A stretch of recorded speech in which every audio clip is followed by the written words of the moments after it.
What's in this bag? It's me, Florida Girl, and it's time for me to give you my personal end of the year gear review. My gear has completely changed since the beginning of the year, and that is thanks to some hikers and some YouTubers who have taught me a thing or two over the past year. I would like to take a moment now, break it all down, lay it all out, and show you just what my gear is at the end of this year, 2016. I am pretty sure that my gear is going to be different than your gear, and each and every one of us have a little bit of personal tweaks that we add to our gear. So without further ado, what's in my bag? I'd like to start with showing you my pack itself. This is a JanSport bag, and as I take you down the front of it, we'll examine the front and notice that I've got a nice big mesh front pocket with good extra long strapping here so that I can put lots of extra items in there. Taking you on down the front, no other pockets, just places for me to put the hiking poles if I need to. I do have an extra strap down here at the bottom that I can demonstrate later, as well as the entire bottom unzips, which makes things very handy. And as you see here, the name of this bag is the Katahdin 50. This is a 50-liter bag, and I often find myself not filling this bag all the way. I've also often got a little bit of looseness going on up here, and will use some of my other items to kind of fluff things out. And that's only because I've learned I really don't need all those things I once thought I needed on the trail. We'll take a look inside the brain on this one. This does not have a detachable brain, as you can see.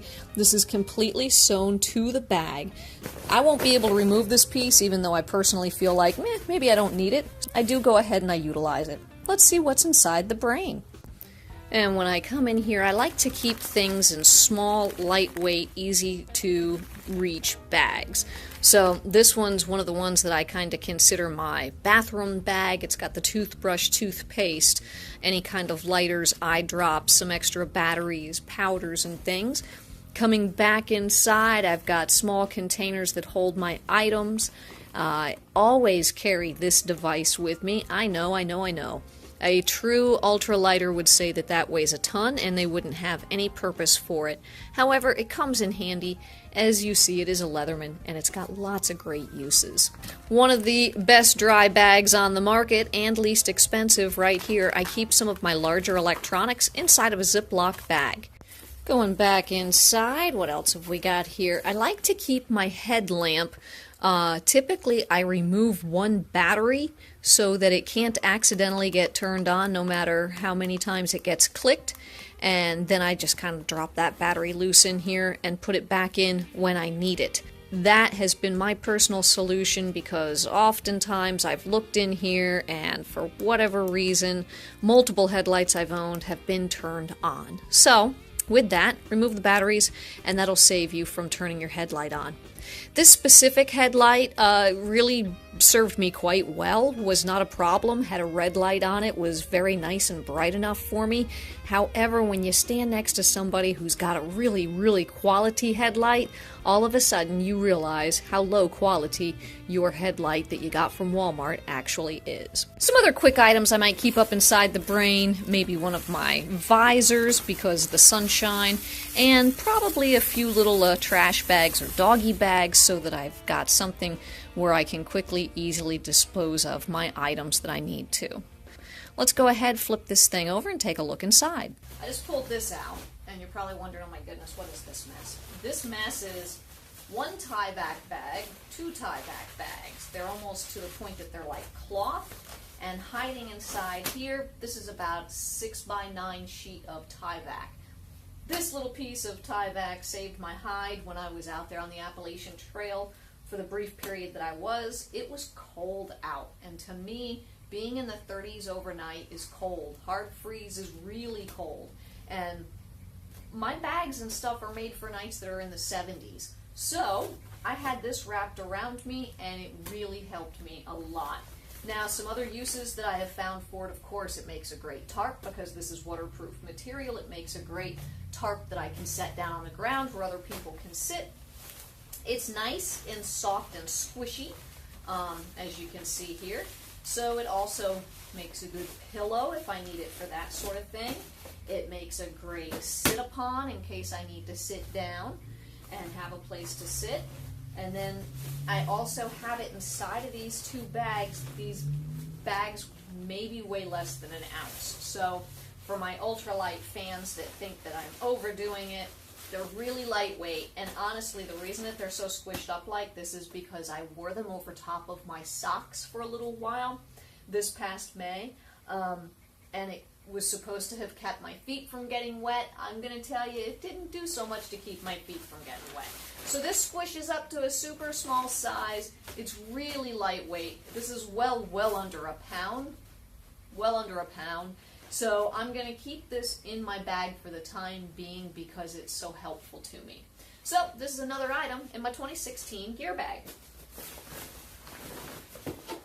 One of the items that I don't have to show you, of course, is my hammock. I love my hammock.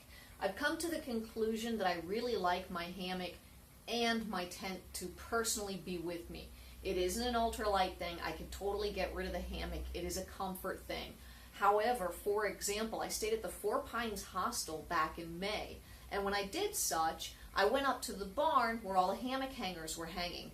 If I had my own tent, I could have stayed out in the yard somewhere, but I wouldn't have had the protection of the barn or the camaraderie of my friends who were also hanging out around me. So with that, I kind of decided that the tent is great for certain situations, and the hammock's really great for other situations. So for the time being, I'm not a through hiker, I'm a section hiker, so I'm going to go ahead and choose comfort and carry both with me. This is my food bag.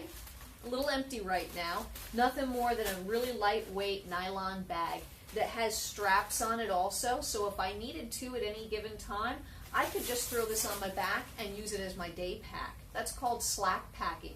So I can leave my pack behind and just carry something simple and lightweight. So this is my empty-ish food bag right now.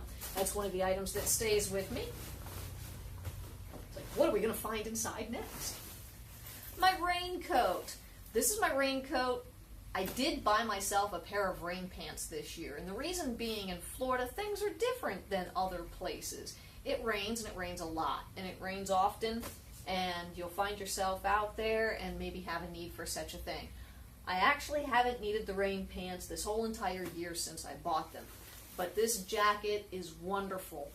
This is an REI rain jacket, and it's made with a type of material that's supposed to work better if it's washed more frequently.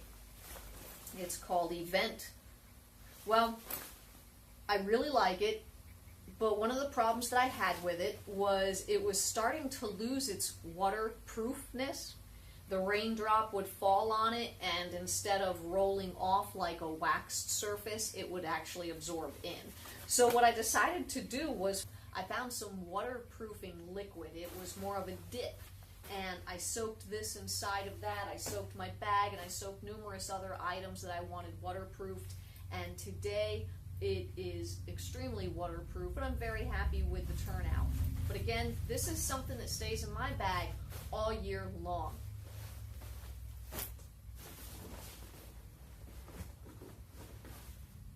My towel.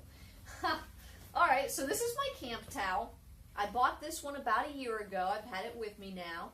It's kind of large, but as you can see if I stand up, it makes for a tiny body towel. I'd like to have a extra large one, but as it is, this is very lightweight. I don't have the weight on it right now, but I could check. It's got a nice little snap on it here so that I can snap it and hang it up to dry it out. And this has just really come in very handy. And I think that this is something you should have inside your bag too. It's a camp towel. A year ago, I was using a very different type of towel. So, another thing that I like to leave out and kind of stuff into the corners wherever possible.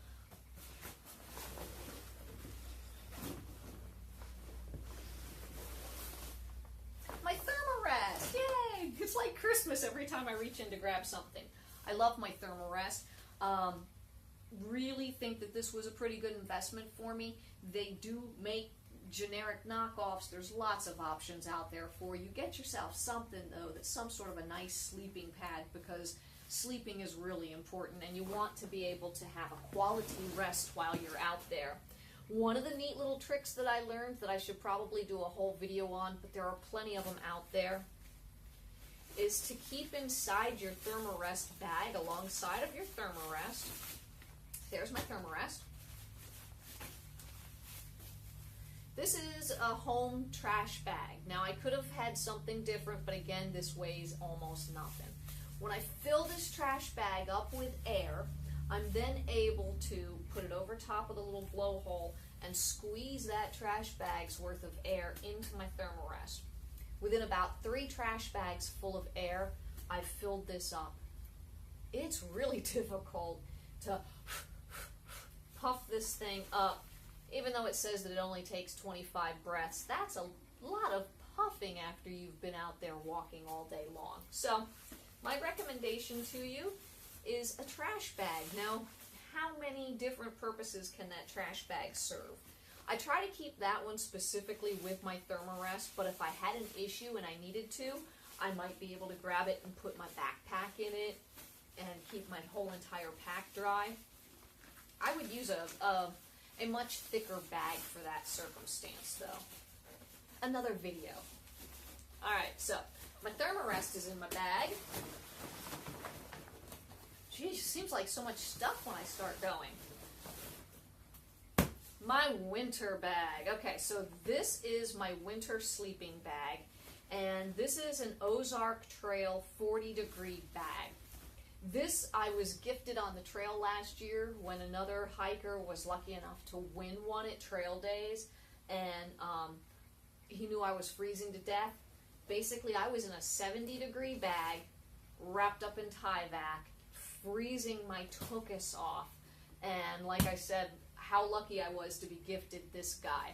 It's kind of large and bulky, but it will actually squish down to a much smaller size.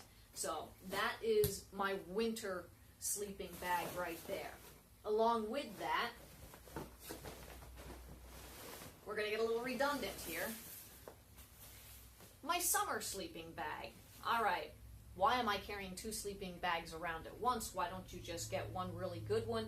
I don't do a lot of winters. Again, I am Florida girl. Most of the time, this thickness of this sleeping bag is really all I need. This and either the Tyvek wrapped around me or wrapped around me and me inside the sleeping bag is often enough. However, again, when you get a hard freeze and nights that are in the 30s, I use this as my main sleeping bag. I put this inside of this sleeping bag. I use this little lightweight guy as a liner. And then again, I will wrap this Tyvek around me, put this around me, put this around that, and then this in there. And I got pictures of it from my little thing that I did last year. Again, this just works for me. I couldn't reject the price of this. It's a great priced object. Again, it was gifted to me. This was about $20 on Amazon. There's not a lot of weight here, and between the 2 of them, I find that it works best for my personal needs. Again, I'm not in a lot of cold weather. Our coldest months are January and February. And again, if we see a hard freeze, that's a really big deal here in our area of Central Florida. Keep on digging. What else is going on in here? Dun, dun, dun. Probably the biggest, best change that I have made in the 2016 year. When I started this year out, it was March of 2016 that I put up my video about my Coleman tent. This side, that side, somewhere here in this video, I'll put up the link to that. That became a very popular video, in my opinion, people checking it out, because it was a review on the Coleman Hooligan 2 tent. I bought that tent, one, because the price was right. I want to say it was something between $40 and $70. So the price point was correct. The problem was it was 6 pounds. I didn't think that 6 pounds was a big deal until I lugged 6 pounds around. 6 pounds became a real big deal. It was a pain in the ass. It was not not a well-designed tent. It had literally one U-shaped bar, so if I was in a situation where I could not stake out the tent, I wasn't going to stay up. So this tent is my replacement tent. I have probably done 3 or 4 reviews on it, yet not put them out on YouTube. I just wasn't quite ready yet. I'm really, really pleased with this tent. Again, the same hiker that was kind enough to gift this to me owned a nature hike tent on the trail and said, hey, you got to come see this thing for the price. This is what I bought. And when I examined that tent, I said, this is what I can afford. This is definitely what I want to go into next. This tent weighs just at 2 pounds, and that's the whole 9 yards. I am including my guidelines. I'm including the poles. I've also got the stakes. Usually I put that on the exterior, but I started thinking to myself, what happens if you get out there and your poles have somehow fallen out of your bag for whatever reason, and now you've lost your poles? So, with that, I decided to keep the whole entire thing inside my bag, and again, it helps give a little bit more rigidity, a little bit more strength to my bag, at least in my opinion. So, the Nature Hike tent, this is a 2-man Cloud9 Nature Hike tent. It's the first time I've ever felt material like this. It's the first time I've spent this much money on a tent. This was a $100 tent, but I'm hoping that come the end of 2017, I'm still sitting here telling you that I own this tent, because I seem to just eat them up. I go through at least a tent a year at this point in time. So, that's the Nature Hike tent that I'm carrying around with me. You would also normally see another small bag here that is my generic Walmart hammock that I use. Again, it's not an ultra lighter, but it is light enough in my opinion at this point in time. I've had it for about 4 years. It's already in my gear bag, so it will remain here until something catastrophic happens to it and it's time to replace it. We're empty. There's nothing else in there. One more thing, though, I need to tell you about will be the Sawyer Mini. I started off the year without a Sawyer Mini. Whenever I go out to many of the spots that I kayak to, I would bring a gallon of water with me, and a gallon of water by itself is 8 pounds. So that's a lot to bring with you. Never really thought about using this when out and about. The Sawyer has come in very, very handy for me, because a lot of times today, now, the difference in my hiking is I won't carry water with me if I know I'm going out to the wooded area. One of the problems that I've got that I kind of sort of completely forgot about is I live here on the Space Coast, and I live on the edge where the ocean is. So a lot of times the water that I kayak in is actually brackish water. I went out just recently to the Sebastian Preserve to film a video for you guys. As soon as I got out there, I didn't bring water. I purposefully didn't bring water because the prior trip I had used my Sawyer exclusively for my water drinking. This time I get there, I fill up my water bottle, screw on the Sawyer, put it in my mouth, and puh! All I could do was spit it out because it was salt water. And I thought, oh boy, have I just screwed up. I probably should have hiked my own water in here. So a note to self, even though you think you're going to have water, if you've got the ability to take some with you to begin with, do such. Just throw that in the back of your mind. I was really lucky though, because I ended up finding a freshwater source, and again, Sawyer came in super handy. I think I'm going to pick up another one of these just because I've had it for a year. It's supposed to be good for 100,000. I've barely started using it compared to, you know, anybody else who's out with it on a daily basis. I really, really like this, and I think that you would like to add one of these to your pack also. So this has been one of my happy 2016 editions. The last thing I want to show you that I just upgraded and changed in 2016 is going to be my cook system. And you can see some videos that I made back in 2015 on that cook system. I spent entirely too much money on this stupid spoon. And it's because one of the hikers I was hiking with had this beautiful spoon, and I had bought myself something that was about this large. I don't seem to have it with me right now. I've got it packed away. The spoon that I bought myself was a spork, and I thought I was doing a great thing because it was a spork and it was short and it was a tool. Well, it turned out to weigh a ton, number one. Something that short was very heavy. Number two, I couldn't access the food at the bottom of my container, and I was using a shorter container. So I went ahead and I sprung for about $10 for a titanium spoon. I don't like to spend money, but this was a gift. I had a gift card, so I got myself a spoon. The other thing that I splurged on and bought myself this year was I moved up to the Stanley, what is this called? The Stanley Camp Adventure Cup. Basically, this is about a $20 to $24 cup, depending upon where you get it. I really like it. It's nice and large.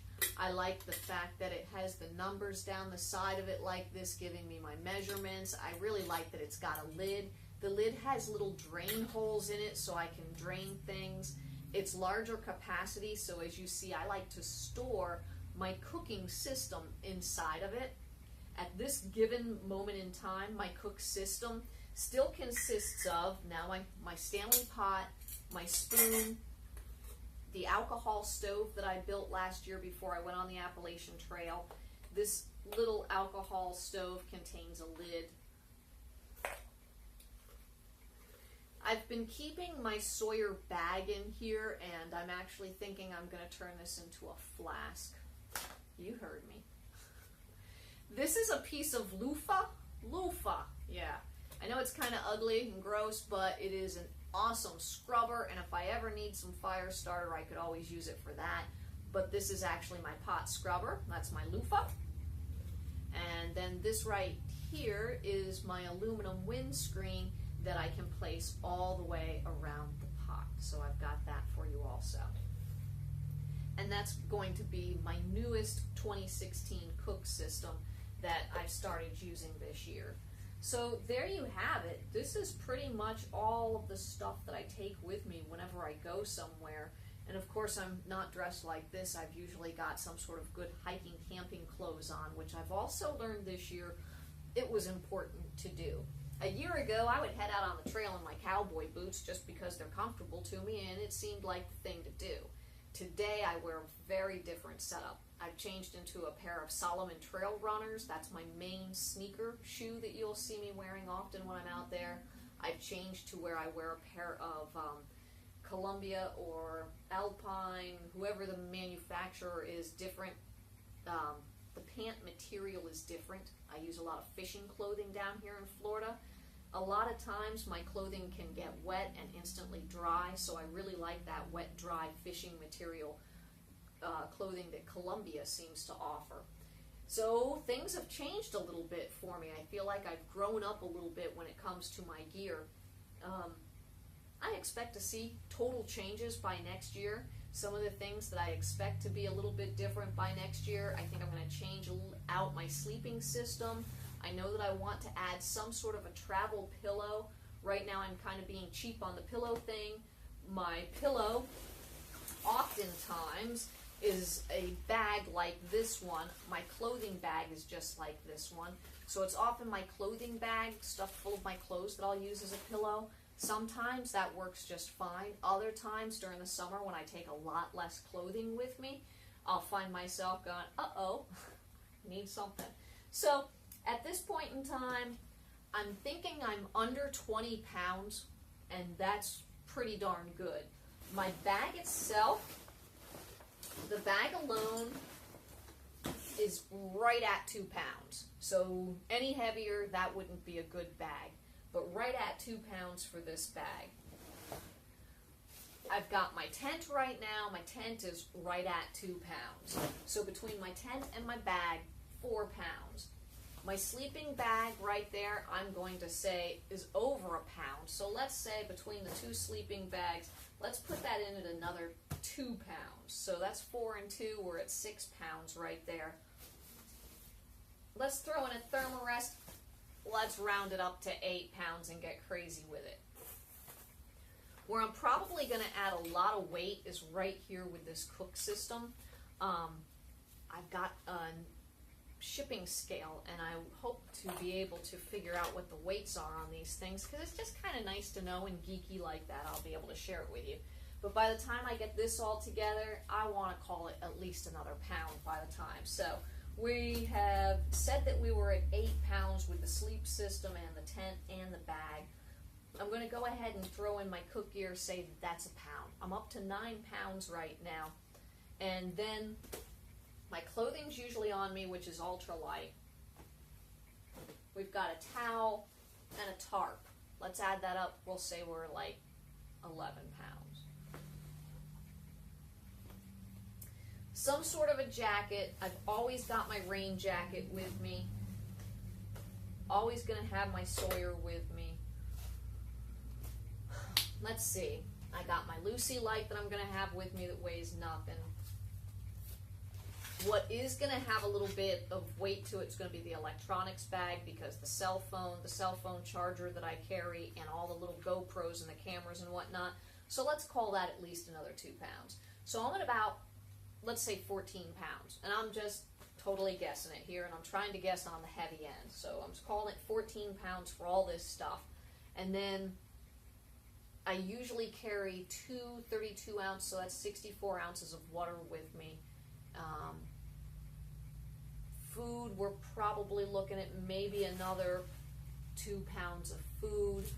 So I'm going to say by the time it's said and done, between the water, the food, and all of my gear, I'm doing really good. I'm thinking I'm well under 25 pounds, but probably a little bit closer to the 20-pound mark. So I'm going to pack my bags and carry it to Publix, which has a big scale, and try to get an official weight on it for you guys. And if I ever do get that information, I'll put it all together, compile it, put it somewhere up there in that description, and make sure I share it with you. Well, this is my junk. Thank you so much for looking at all of it with me. I love to share my gear with you, and I appreciate you guys watching. I am a Florida Girl, and this has been Florida Girl Adventures, the end of the year gear review for 2016. Thanks for watching.